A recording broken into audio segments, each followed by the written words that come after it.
সম্মানিত মুসল্লিয়ানে কেরাম, আশা করি আল্লাহ তাআলার মেহেরবানিতে আপনারা সকলে ভালো আছেন। আলহামদুলিল্লাহ রাব্বিল আলামিন ওয়াসসালাতু ওয়াসসালামু আলা রাসূলিহিল কারীম ওয়া আলা আলিহি ওয়া সাহবিহি ওয়া আহলি বাইতি আজমাইন। আউযু বিল্লাহি মিনাশ শাইতানির রাজীম।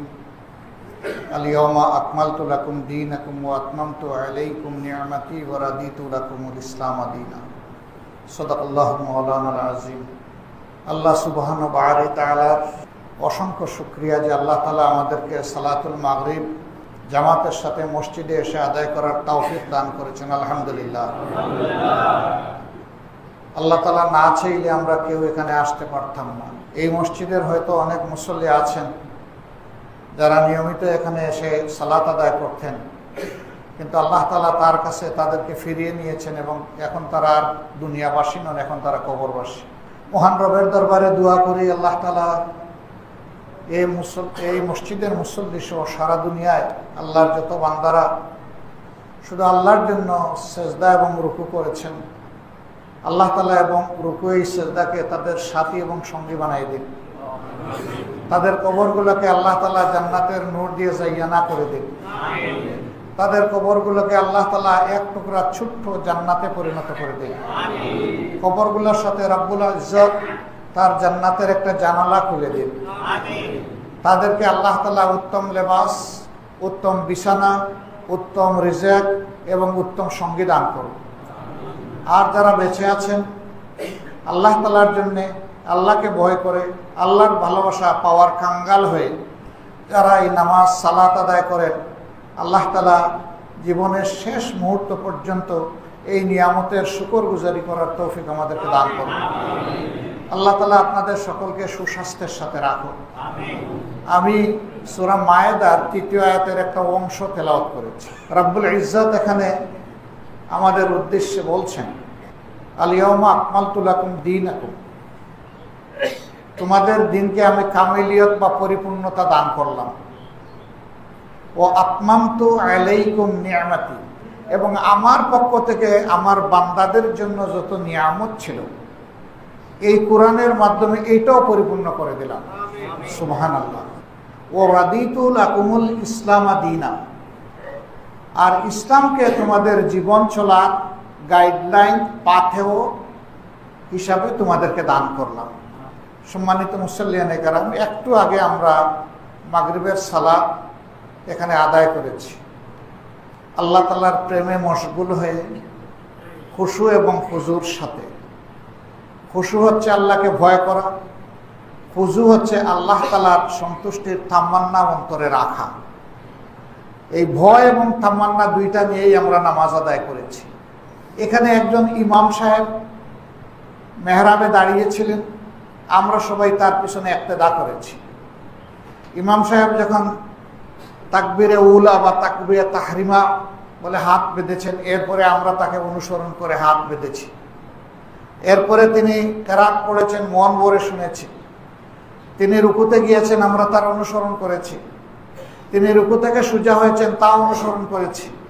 তারপরে তিনি সিজদায় গিয়েছেন, আমরা তার অনুসরণ করেছি। এইভাবে এক এক করে 3 রাকাত নামাজ তিনি আদায় করেছেন আমাদেরকে নিয়ে। মাঝখানে তাশাহুদের একটা ছোট বৈঠক হয়েছে এবং শেষ পর্যন্ত পূর্ণ বৈঠকের মাধ্যমে সালাম ফিরাইয়া তিনি ফরজ শেষ করেছেন। এই সময়টা মসজিদের ভিতরে কোনো বিশৃঙ্খলা ছিল? কি ছিল? শান্তি ছিল, শৃঙ্খলা ছিল, অন্তরে পরিতৃপ্তি ছিল, আল্লাহর ধ্যানে মগজ মশগুল ছিল। কেন? তার কারণ হচ্ছে ইমাম সাহেব নিজের মন গড়া পদ্ধতিতে নামাজ আদায় করেন নাই। আল্লাহ তাআলা তার হাবিবকে যে পদ্ধতি শিখিয়ে দিয়েছিলেন জিবরিল আমিনের মাধ্যমে, তিনি সেই তরিকায় সালাত আদায় করেছেন। এই জন্য আমরা সবাই সন্তুষ্ট চিত্তে তার ইক্তেদা বা অনুসরণ করেছি। এই অনুসরণ ইক্তেদার শৃঙ্খলার কারণেই এখানে শান্তি ছিল। নামাজটা যদি আল্লাহর হুকুমের আলোকে পালন করার কারণে মসজিদ শান্তিতে ভরে যায়, জান্নাতের বাগানে পরিণত হয়ে যায়, অন্তরে অনাবিল শান্তি অনুভব করা যায়, তাহলে সেই একই আল্লাহর হুকুম নামাজের মতো সমাজে মানলেও সমাজটাও শান্তি এবং সৌন্দর্যে ভরে যাবে ইনশাআল্লাহ। কিন্তু এর বাইরে গিয়ে যত পথেই আমরা আমাদের সমস্যার সমাধান খুঁজি না কেন, সকল পথ ব্যর্থ হতে বাধ্য। চলমান দুনিয়া সেটাই চোখে আঙ্গুল দিয়ে আমাদেরকে দেখিয়ে দিচ্ছে। সে ফর এক্সাম্পল, আমার হয়েছে নিউমোনিয়া রোগ, আল্লাহ ক্ষমা করুন সবাইকে। এখন নিউমোনিয়ার চিকিৎসার জায়গায় কেউ যদি প্রেশারের চিকিৎসা করে অথবা ডায়াবেটিসের চিকিৎসা করে, তাইলে কি আমার নিউমোনিয়া সারবে? আমাকে নিউমোনিয়ার চিকিৎসা নিতে হবে। তার জন্য অ্যাপ্রোপ্রিয়েট অ্যান্টিবায়োটিক যেটা, সেইটা প্রয়োগ করতে হবে এবং তার ডোজটাও সঠিক মতো হতে হবে। এবং এটা আমার মন গড়া হবে না, একজন দক্ষ চিকিৎসকের পরামর্শের আলোকে আমার এই চিকিৎসা চলবে। তারপরেও এই চিকিৎসায় আমার রোগ সারবে না। রোগ সারানোর মালিক হচ্ছেন আল্লাহ রাব্বুল আলামিন। সকল ফয়সালা তার কাছ থেকেই আসে। তিনি যাকে চান হঠাৎ করে ধরে নিয়ে যান, যাকে চান মুমূর্ষ অবস্থা থেকে ফিরিয়ে জীবন দিয়ে দেন। এটি আল্লাহ তাআলার মেহেরবানি। তো ঠিক অনুরূপভাবে জীবনের সকল ক্ষেত্রে আল্লাহর সিদ্ধান্ত কার্যকর। এই যে সূর্য প্রতিদিন পূর্ব দিকে উঠে আর পশ্চিম দিকে ডুবে, সূর্যের কি কোনো শক্তি আছে যে ইচ্ছা মতো আগামী দিন পশ্চিম দিকে উঠবে আর পূর্ব দিকে ডুববে? না। তবে হ্যাঁ, যেদিন দুনিয়া ধ্বংস হবে সেই দিন আর পূর্ব দিক থেকে উঠবে না। সেদিনও আল্লাহর হুকুমে ওই সূর্য প্রতিদিন যেটা যুগ যুগ ধরে শতাব্দীর পর শতাব্দী, সহস্রাব্দীর পর সহস্রাব্দী পূর্ব দিক থেকে মাশরিকে উঠছে আর মাগরিবে ডুবছে, সেই দিন কিন্তু সূর্য উঠবে মাগরিবে আর আসবে মাথার উপরে। সেই সময় দুনিয়া ধ্বংস হয়ে যাবে এবং এটাও আল্লাহর সিদ্ধান্তে। সূর্য ইচ্ছা করে পারবে না। চন্দ্র 15 দিন আমাদেরকে আলোয় আলোকিত করে প্লাবিত করে, আবার 15 দিন লুকিয়ে যায়, ডুবিয়ে যায়, আস্তে আস্তে চুপসে যায়। এটি চন্দ্রের কোনো নিজস্ব সক্রিয় ক্ষমতা নয়, এটি মাবুদের হুকুমের আলো। আল্লাহ তাআলা বলেছেন, আমার সৃষ্টিতে সমস্ত সৃষ্টি ইচ্ছায় হোক অনিচ্ছায় হোক আমার আইন তারা মানতে বাধ্য। এমনকি মানব জাতীয় বাধ্য হয়ে আল্লাহর আইনের একাংশ মেনে চলছে। নাক দেওয়া হয়েছে ঘ্রাণ নেওয়ার জন্য। আমার যদি চোখ দুটি নষ্ট হয়ে যায়, আমি কি নাক দিয়ে দেখতে পারবো? পারবো না। আবার চোখ দেওয়া হয়েছে দেখার জন্য। যদি নষ্ট হয়ে যায় তাহলে কান দিয়ে এর কাজ সারবে? সারবে না। তাহলে আমাদের শরীরের যত অঙ্গ প্রত্যঙ্গ আছে সবগুলা আল্লাহ তাআলার হুকুমের বাধ্য। তারা এক চুল পরিমাণে দিক সেদিক করতে পারে না। শুধু একটা জায়গায় বাধ্য নয়, সেটি হচ্ছে মনের ব্যাপার, বিবেকের ব্যাপার, চিন্তার ব্যাপার। এই ব্যাপারে আল্লাহ কাউকে বাধ্য করেন নাই, আল্লাহ মুক্ত করে দিয়েছেন। বান্দা, তোমাকে বিবেক নামের নিয়ামত দিয়েছি, যেটা হিংস্র শক্তিশালী পশুকে আমি দান করি নাই, যেটা সূর্যকে দান করি নাই, চন্দ্রকে দান করি নাই, তারকাকে দান করি নাই, নগরকে দান করি নাই, সাগরকে দান করি নাই, গাছ বৃক্ষ তরু লতা বিচ্ছু কাউকে আমি দান করি নাই। সেই নিয়ামত তোমাকে দান করেছি এবং সেই নিয়ামত তোমাকে দান করে আমি বলেছি এটা আলাদা, স্পেশাল নিয়ামত, তোমার জন্য অ্যালোকেটেড। তুমি যদি এই নিয়ামতের অপব্যবহার করো, তাহলে আমি কিন্তু হাসরের দিন তোমাকে 70 গজ লোহার লম্বা জিঞ্জির দিয়ে আমি তোমাকে পেঁচিয়ে ফেলবো এবং সেই জিঞ্জির হবে আবার আগুনে উত্তপ্ত। ফেরেশতারা টানা হেঁচড়া করে নিয়ে যাবেন জাহান্নামের দিকে। আর যদি তোমাকে দেওয়া শানিত বিবেক আমার দেওয়া হুকুমের আলোকে পরিচালিত হয়, তাইলে তোমার হাতে জিঞ্জির পড়বে না, সেদিন তোমার হাতে জান্নাতের ফুল উঠবে ইনশাআল্লাহ। আমরা তো সেই জান্নাতের ফুলের সুঘ্রাণ নিতে চাই। তো এই যে মসজিদের ভিতরে অনাবিল শান্তি আল্লাহর হুকুম মানার কারণে, আমরা চাই যে মসজিদের এই মেহরাবের ইমাম যারা, তারা আমাদের সমাজেরও ইমামতি করবেন। নবী করিম সাল্লাল্লাহু আলাইহি সাল্লাম এই মিম্বর থেকে বসে সমস্ত বিচার ফয়সালা করেছেন। তারপরে খুলাফায়ে রাশিদিন এটা জারি রেখেছেন।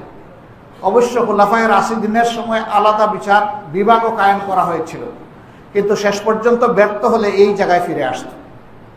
আর আমাদের দেশে হয় কি, কোনো সামাজিক বিষয়ে ফয়সালা করতে গেলে সবাই বলে আসেন এই দুনিয়াবি আল্লাহ মসজিদের ভিতরে না বাইরে যায়। এটি আমাদের একটা মস্ত বড় ভুল। এখানে বসে যদি কথা বলি আল্লাহকে ভয়, এখানে যে কোনো কিছু বলা যাবে না। এই ভয় থাকবে যে আমি সেজদার জায়গা মাসাজিদে আসি, যেখানে আল্লাহকে সেজদা দেই, সেই জায়গায় আমি আমার আল্লাহর দেওয়া মুখ দিয়ে উল্টাপাল্টা করতে পারবো না। আর বাইরে গেলে মনে হয় যেন ওখানে বোধহয় আল্লাহ নাই নাকি।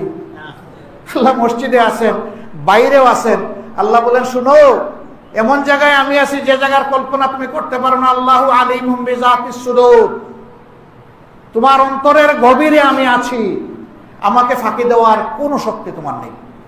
আলহামদুলিল্লাহ, যদি সমাজে আল্লাহকে ডরানেওয়ালা মানুষের হাতে আমাদের সমাজ পড়ে, তাহলে এই মানুষের হাত কোনো মানুষের সম্পদ, ইজ্জত এবং জীবনের উপরে পড়বে না, বরঞ্চ এই মানুষের হাতে মানুষের সম্পদ, ইজ্জত এবং জীবন সম্পূর্ণ হেফাজতে থাকবে আল্লাহর ইচ্ছায়, বিইজনিল্লাহ।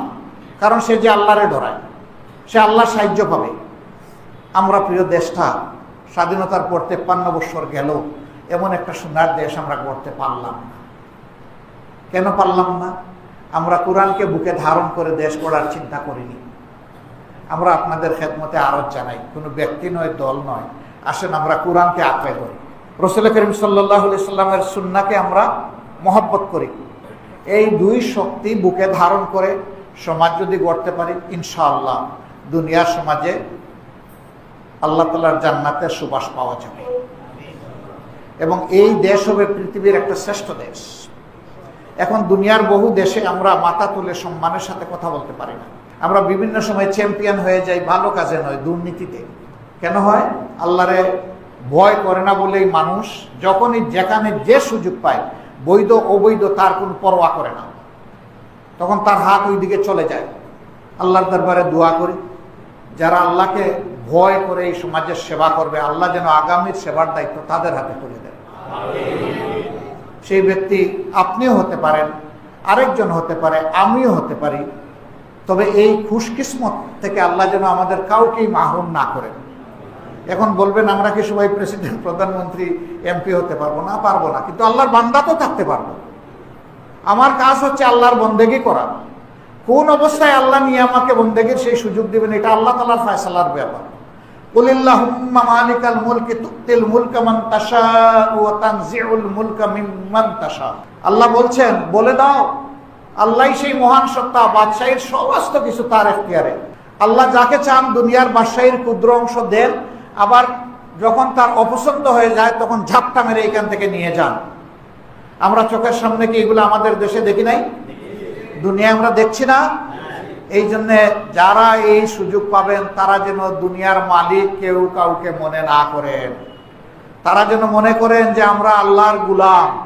আল্লাহ চাইলে সম্মান দিতেও পারেন, তুইজ্জু মান তাশাউ ওয়া তুযিল্লু মান তাশাউ বিয়াদিকাল খায়র ইন্নাকা আলা কুল্লি শাইইন কাদির।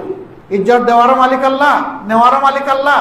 আর মনে রাখবা, সমস্ত কুদরত, সমস্ত শক্তি হচ্ছে আল্লাহর হাতে। আল্লাহু আকবার। আমরা সেই আল্লাহর জন্য আসুন পরস্পরকে ভালোবাসি, আল্লাহর কোরআনকে আমরা ভালোবাসি, রাসূল করিম সাল্লাল্লাহু আলাইহি সাল্লামের সুন্নাহকে ভালোবাসি, আমরা মানুষকে ভালোবাসি, আমরা প্রিয় দেশকে ভালোবাসি। আর সব ভালোবাসা হোক মাবুদের জন্য, আল্লাহ তাআলার জন্য। আল্লাহ আমাদেরকে তৌফিক দান করুন। আল্লাহ আপনাদের হায়াতে, সিহাতে, ইজ্জতে, ইলমে, আমলে, রিজেকে অপরন্ত বারাকা দিন। দেশের উপরে আল্লাহ তাআলা রহমত নাজিল করুন। প্রিয় দেশে আল্লাহ তাআলা শান্তির ফয়সালা দান করুন। আগামীর দিনগুলোতে আমাদের যুব সমাজের জন্য বিশেষভাবে দোয়া করবেন। দুনিয়ায় যত পরিবর্তন হয়েছে, যত নবী